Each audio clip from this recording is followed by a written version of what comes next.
नीलम की तो होने वाली है अब तनवीर के साथ शादी। नीलम जिस तरह तनवीर को इग्नोर करती है और उसका नीलम की तरफ दोस्ती के लिए बढ़ाया हुआ हाथ वो झटक देती है। तनवीर को महसूस होता है कि वो खूबसूरत ही नहीं बल्कि बहुत ही अच्छे कैरेक्टर की लड़की भी है और आहिस्ता आहिस्ता वो नीलम की तरफ इतना अट्रैक्ट होने लग जाता है कि बिल आखिर अपने भाई और भाभी से बोल ही देता है कि मैं नीलम के साथ शादी करना चाहता हूँ। अब मलिक साहब और उनकी बीवी तो पहले से ही यही सोच के बैठे थे। जब वो देखते हैं कि तनवीर का अपना भी यही इरादा है तो उनकी तो खुशी की इंतहा नहीं रहती।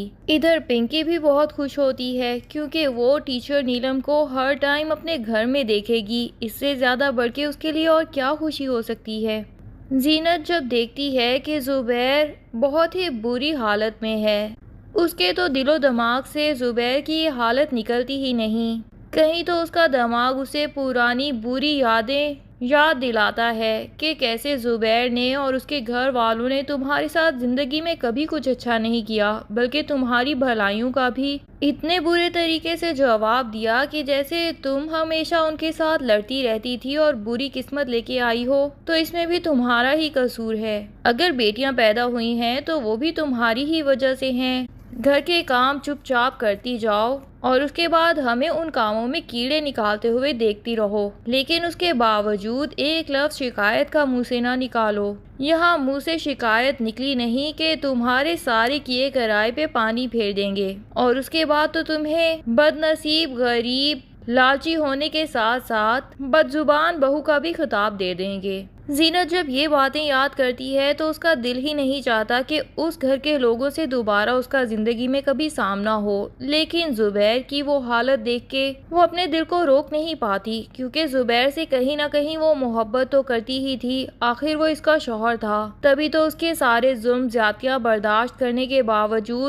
उसकी पसंद का खाना बना के ट्रे में सजा के उसको पेश करती थी कि शायद कभी जुबैर के दिल में मेरे लिए मोहब्बत जाग उठे। लेकिन जुबैर तो अपनी माँ बहनों की वजह से इतना बेहिस हो चुका था कि उसे ये भी महसूस नहीं होता था कि जीनत अगर कहीं कोई शिकायत करती है तो शायद वो मजलूम भी हो सकती है। उसे यही लगता था कि जीनत को तो उफ तक करनी नहीं चाहिए, बस मैं उसके और उसकी बच्चियों के खर्चे पूरे कर रहा हूँ। इसी बात पे वो मेरे और मेरी माँ बहनों के आगे पीछे बिछती फिरे। बहरहाल इन सारी जातियों को याद करने के बावजूद उसका दिल उसे इतना मजबूर कर देता है कि वो जुबैर के घर के दरवाजे के आगे आ खड़ी होती है और गाड़ी से निकल के अंदर जाने ही वाली होती है कि फिर से उसे बुरी यादें आ घेरती हैं कि किस तरह जुबैर ने दूसरी शादी करने के बाद इसे तो बिल्कुल ही इग्नोर कर दिया था। इसकी बच्चियों के जायज खर्चे भी वो पूरे नहीं करता था। दूसरी बीवी को तो पूरा हक दिला रहा था लेकिन उसी की तारीफें करता रहता था कि देखो वो मेरी माँ बहनों के साथ कैसे बना के रखती है और तुम हो कि हर वक्त शिकायतें करती रहती हो। हालांकि उसको तो जमीन पे पाँव भी रखने नहीं देता था, इतनी मोहब्बत करता था जुबैर उससे।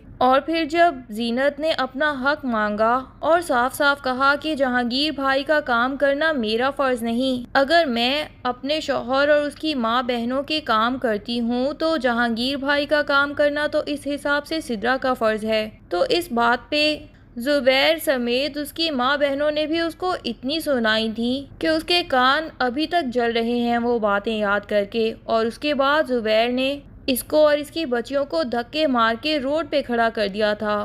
पूरे मोहल्ले में इनका तमाशा तो अलग बना और साथ जीनत इस इम्तिहान और मुश्किल घड़ी में थी कि अब जाए तो जाए कहाँ। उसके पीछे तो कोई भी नहीं था। बिल आखिर शुक्र है उसे अपने चचा की याद आ गई और वो नीलम और चचा के पास ही चली गई। ये तो चचा ने फराख दिली से इसका और इसकी बच्चियों का इस्तकबाल किया और उन्हें कहा कि तुम लोग यहीं पे ही ठहरोगे, वरना जीनत के पास तो शायद छत भी ना होती। चचा का ये एहसान तो वो जिंदगी भर नहीं भूल सकती। ऊपर से नीलम जैसी बहन जिसने जीनत का हर मुश्किल में बहुत ज्यादा साथ दिया, यहाँ तक कि असलम का वो कर्जा जो कि बेवकूफ़ी से इसके ऊपर चढ़ गया वो भी नीलम अपनी ही मेहनत के पैसों से अदा करवाना चाहती थी, लेकिन शुक्र है कि मलिक साहब ऐन वक्त पे बीच में आ गए, जिन्होंने वो सारा कर्जा माफ़ी करवा दिया और उसके बाद असलम को ऐसा सबक सिखाया कि इसके पीछे से वो हट गया, वरना पता नहीं असलम जैसे आदमियों के हथे चढ़ जाती तो इसके साथ क्या होता।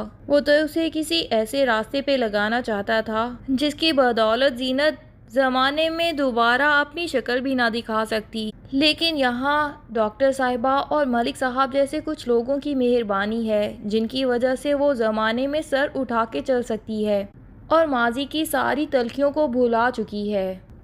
अब वो ज़ुबैर के घर में दाखिल होने का अपना फ़ैसला तर्क करके वापस गाड़ी में बैठती है और वहाँ से चलती बनती है, लेकिन पीछे ही शुजा अपनी गाड़ी में बैठा होता है, जो कि इसको नोटिस ही कर रहा होता है कि मामी घर के पास भी आई लेकिन घर के अंदर दाखिल नहीं हुई। वो अक्लमंदी का मुजाहिरा करते हुए मामी से कोई भी बात कहने की बजाय चुपचाप उनका पीछा करता है और देख लेता है कि उनका घर कहाँ है। अब जब इतनी बड़ी कॉलोनी में देखता है कि मामी यहाँ पे रहती हैं तो उसे भी हैरत तो होती है, लेकिन फिलहाल वो अपने घर वालों को कुछ नहीं बताता, क्योंकि वो जानता है कि उसके घर वाले तो बना बनाया खेल बिगाड़ देंगे और मामी अगर इतनी अमीर हो चुकी हैं तो वो यहाँ से उठ के कहीं भी और चली जाएंगी और फिर कभी भी ज़ुबैर मामू को जीनत मामी से बात करने का और उनसे माफ़ी मांगने का मौका भी नहीं मिलेगा, जबकि ज़ुबैर मामू तो अभी तक इसी बात के लिए तड़प रहे हैं। अगले दिन वो जीनत मामी के घर पहुँच जाता है जब वो देखता है कि वहाँ पे मंगनी का फंक्शन चल रहा है